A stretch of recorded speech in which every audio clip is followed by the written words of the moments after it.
Ashamaar kafuuni kabajamtootaa fi jaallatamtoota hordoftoota maatii Muhaaniwsii akkam jirtan nagaan keenya kan jaalalaa onni irraa madde bakkuma jirtanitti isinaa qaqqabu jenna. Kabajamtootaa fi jaallatamtoota hordoftoota maatii Muhaaniwsii namoonni YouTube chaanaalii keenya Muhaaniwsii faarawaa taatana YouTube chaanaalii keenya Muhaaniwsii subscribe gochuun nutti makamaa isiniin jenna. Kanneen ammoo maatii keenya taatanii jirtan viidiyoo keenya like fi share gochuun yaada keessan gara komantiinuuf qoodaa isiniin jenna. Qophii keenya ammaaf qabanne kana isinitti himuudhaan hagaduma sagantaatti si waliin kan turus ana Muhaa Oromooti. Hagaduma sagantaatti nu waliin turan ammas afeerraa keenya gamanumaan viidiyoo keenyas like share gochuu hin dagatinaadha.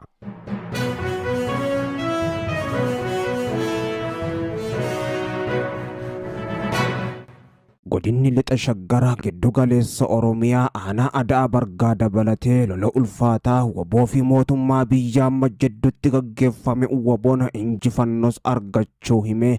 Magaalonni aanaa Adaa Bargaa fi Mogara baadiyyaa dabalatee waraana guddaa waboo fi humnoota mootummaa jidduutti gaggeeffamaa jiruun goolama hamaa keessa erga seente guyyoonnis darbanii jiru. Waboon lola guddaa Adaa Bargaa waliin komitti ammoo gaggeeffamaa tureen humna diinaati kan jedhuun miseensota raayyaa ittisa biyyaa 140 ol meeshaa waliin booji'ee jiraachuu kan beeksise. Kanneen ammoo komatti siqanaan barbadeessuudhaanis hojiin ala godhee jiraachuu waraanni bilisummaa Oromoo zoonii giddu galeessaa beeksisee jira. Adaa Bargaatti lolli gaggeeffamaa ture meeshaalee gurguddoo kan argamsiise tahuu waraanni bilisummaa Oromoo waboon kan beeksise.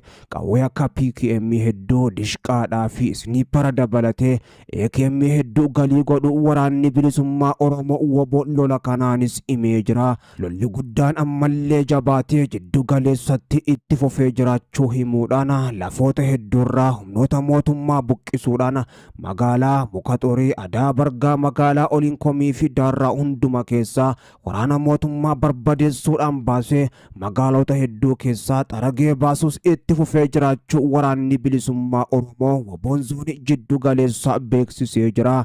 Haleellaan qilleensarraatis magaalota kanneen keessatti ammoo guyyoota dhiyoon asitti gaggeeffamaa jiraachuun kan himame. Haleellaa qilleensarraa siviilii gubbatti raawwachaa jiru mootummaan Abiyyi Ahmad itti gaafatama jalaa immiliqu kan jedhan Jaalmarroon humni isaanii jiddu galeessa dabalatee lixaa fi kibbaa akkasuma bakkoota hedduutti humnoota mootummaa Abiyyi Ahmad barbadeessaa akka jiruu fi injifannoo gurguddas gonfachaa jiraachuu kan beeksisan.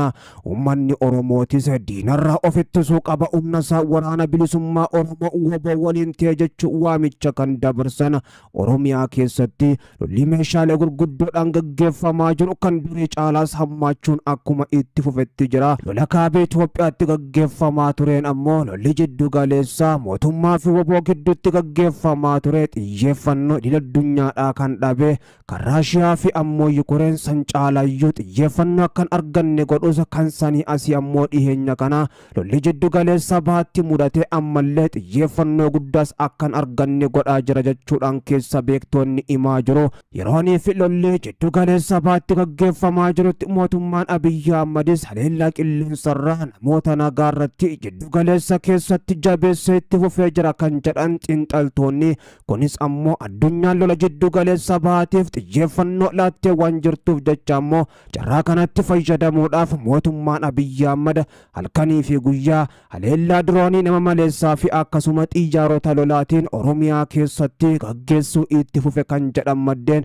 Yeroo ammaatti ammoo waraanni bilisummaa Oromoo waboonis lafoota hedduu irratti humnoota mootummaa Abiyyi Ahmad danuu isaanii barbadeessaa jiraachuun kan gabaafame. Addoota waraanaa hedduuttis waraanni bilisummaa Oromoo waboon gama isaatiin injifannoo gurguddoo gonfachuudhaan magaalota hedduu keessaa xaragee qulqulleessaa baasaa jiraachuu fi humnoota mootummaa Abiyyi Ahmad mootummattuu Oromiyaa keessaa barbadeessuudhaan baasuufis akka jiru waboon beeksisee jira.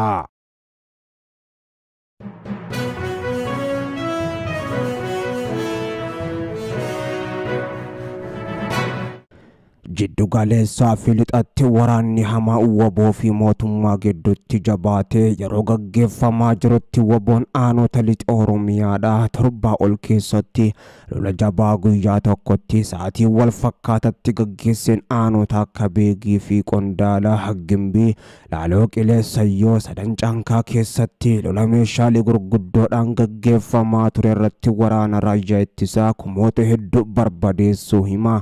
Godina Wallagga Dhihaa magaalaa guddoo godina Gimbii magaalaa guddoo biyyattii Finfinneerraa kiiloomeetira 441 irratti argamtu irratti waboo fi mootummaa meeshaalee gurguddoodhaan wal lolaa kan jiran. Lolichi gama wabootiin ammoo ajajaa ol aanaa waliigalaa Abooboo Jalmarroo Dirribaa Lammeessaa fi hogganoota waboo ol aanoo biroo fi akkasuma gama biraatiin hogganoota birgeediitiin qajeelfamaa jiraachuun kan himame.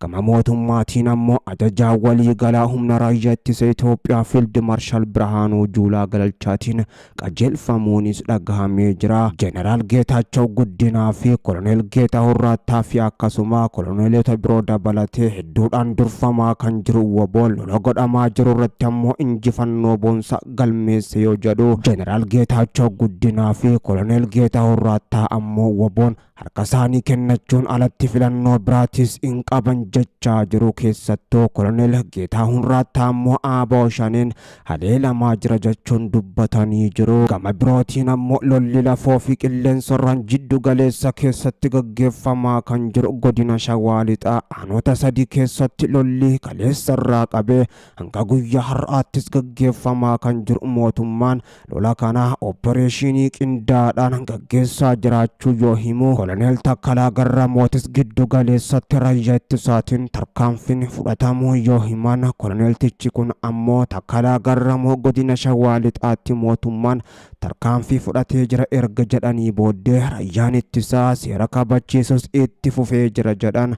ABO shaneen harka kennachuu qaba ta'uu baannaan ammoo ni balleessina jechuun dhaadatanii jiru. Ajajaan olaanaa waraana bilisummaa Oromoo Jalmarroo Dirribaa Lammeessaa fi itti aanaan isaa Gammachuu Abbooyyee fi Jalsanyii Nagaasaa waan Jeneraal Geetaachoo Guddinaa fi Koloneel Geetaahun Raattaa Koloneel Takkalaa Garramuuf ammoo deebisaa qaban fakkaatu. Humni isaanii waboon ammoo guutuu Oromiyaa keessatti mootummaa ittumatumaa jiraachuu kan himan hangaaraa kiiloo qabannu Abiyyi Ahmad ilmaan hiyyeessaa lafarraa fixuu harkas ammoo hillaatu mariifis qophii miti garuu hangaaraa kiilootti deemsi waboodhaa hafaasiin qabu imalli eegalees ittuma fufee jira yoo jedhan ammoo Jalmarroon Fiild Maarshaal Birhaanuu Juulaa Galchaa waboon deemuu dadhabaa jira kana achi ammoo homaatis hin fiduu dura dhaabbanna kan jedhan.